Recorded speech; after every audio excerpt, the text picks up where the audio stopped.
नमस्कार जोहार साथियों। सुप्रीम कोर्ट के द्वारा एक फैसला दिया गया है कि आदिवासी हिंदू नहीं है, तो इस पर आप क्या कहेंगे सर?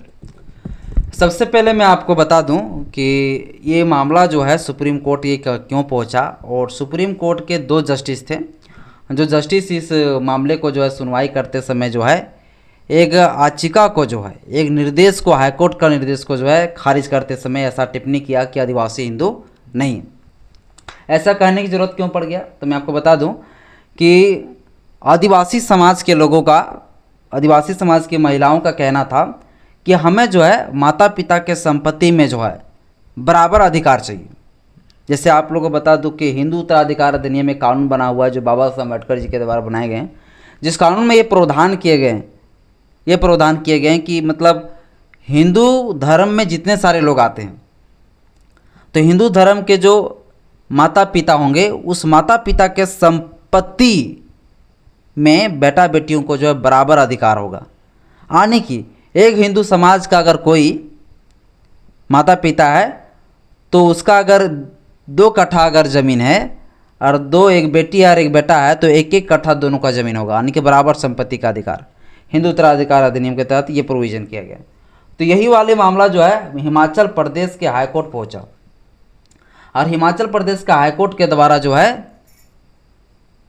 ये मांग किए गए थे कि हमें जो है हिंदू उत्तराधिकार अधिनियम के तहत बराबर संपत्ति का अधिकार चाहिए। तो फिर हिमाचल प्रदेश के हाईकोर्ट के द्वारा भी ये चीज़ को टिप्पणी करते हुए कहा कि हाँ, हिंदू उत्तराधिकार अधिनियम के तहत आदिवासियों को भी जो है संपत्ति का अधिकार मिल जाएगा, बराबर संपत्ति का अधिकार। अब ये जो टिप्पणी किए गए था ना हिमाचल प्रदेश के द्वारा, ये जो निर्देश दिए गए थे वो बहुत बड़ा एक चुनौती भरा ये निर्देश था, क्योंकि बिना कुछ जाने आप ये निर्देश नहीं दे सकते हैं कि आदिवासी हिंदू है या नहीं। और जब आदिवासी अगर हिंदू नहीं है तो फिर हिंदू उत्तराधिकार अधिनियम के तहत संपत्ति क्यों मिलेगा भाई? तो इसीलिए जो है ये चैलेंजिंग विषय था और मामला ये पहुंचा सुप्रीम कोर्ट। अब सुप्रीम कोर्ट के 2 जस्टिस थे, जस्टिस एक संजय कुमार, जस्टिस प्रशांत किशोर मिश्रा। ये दोनों जस्टिस जो है इस निर्देश को पूरी खारिज कर दिया और दोनों जस्टिसों ने कहा कि संविधान का जो आर्टिकल नंबर 25 है, संविधान का आर्टिकल जो 366 है, संविधान का आर्टिकल 366 जो है अनुसूचित जनजाति को जो है एक विशेष दर्जा दिए गए हैं कि वो हिंदू नहीं है, सब तरीके से कहा गया। और जब आर्टिकल 25 पढ़ेंगे तो आर्टिकल 25 का भी उल्लेख जो है दोनों जस्टिसों ने किया। आर्टिकल 25 में भी ये चीज़ प्रोविज़न किया गया है कि हिंदू कौन है, उसमें साफ कहा गया कि हिंदू कौन है। तो आर्टिकल 25 में ये प्रोविज़न किया गया है कि मुस्लिम को छोड़कर, ईसाई को छोड़कर, जैन, बुद्धिस्ट, फारसी और हिंदू, ये सारे लोग हिंदू ही गिनती आएंगे। यानी कि अगर जैन भी, बुद्धिस्ट भी अगर अपना संपत्ति का अधिकार माता पिता में चाहते हैं, अगर कोई महिलाएं कि हमें बराबर का अधिकार चाहिए जिस तरह से बेटे को मिल रहा है संपत्ति, तो फिर इन लोगों को हिंदू उत्तराधिकार अधिनियम 1956 जो है कानून, उस कानून के तहत जो है मतलब इन लोगों को संपत्ति का अधिकार मिल जाएगा। लेकिन इसमें कहीं ये नहीं कहा गया कि अनुसूचित जनजाति भी हिंदू है। तो इसमें क्लियर ये किया गया है कि हिंदू कौन है। तो हिंदू जो है 366 के तहत संविधान का उस अनुच्छेद के तहत सीधे कहा गया है कि अनुसूचित जनजाति एक विशेष है, उसको हिंदू में हम शामिल नहीं कर सकते हैं।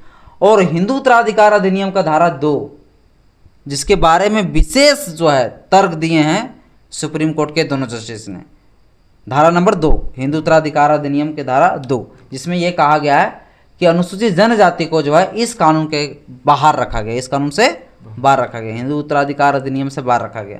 जब धारा 2 ये कहता है कि हिंदू उत्तराधिकार अधिनियम के से बाहर है अनुसूचित जनजाति आदिवासी, तो फिर हिंदू उत्तराधिकार अधिनियम के तहत संपत्ति क्यों मिलेगा, कैसे मिलेगा?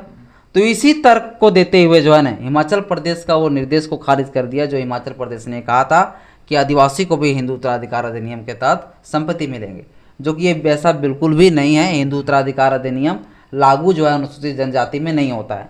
इसीलिए सुप्रीम कोर्ट ने जो है ये चीज़ को कहा और हिमाचल प्रदेश का उन निर्देश को खारिज करते हुए सीधे कहा कि आदिवासी हिंदू नहीं है, और आदिवासी हिंदू नहीं है तो फिर हिंदू उत्तराधिकार अधिनियम के तहत उन्हें बराबर संपत्ति का अधिकार नहीं मिलेंगे, उनको एक अलग कानून से बनेगा।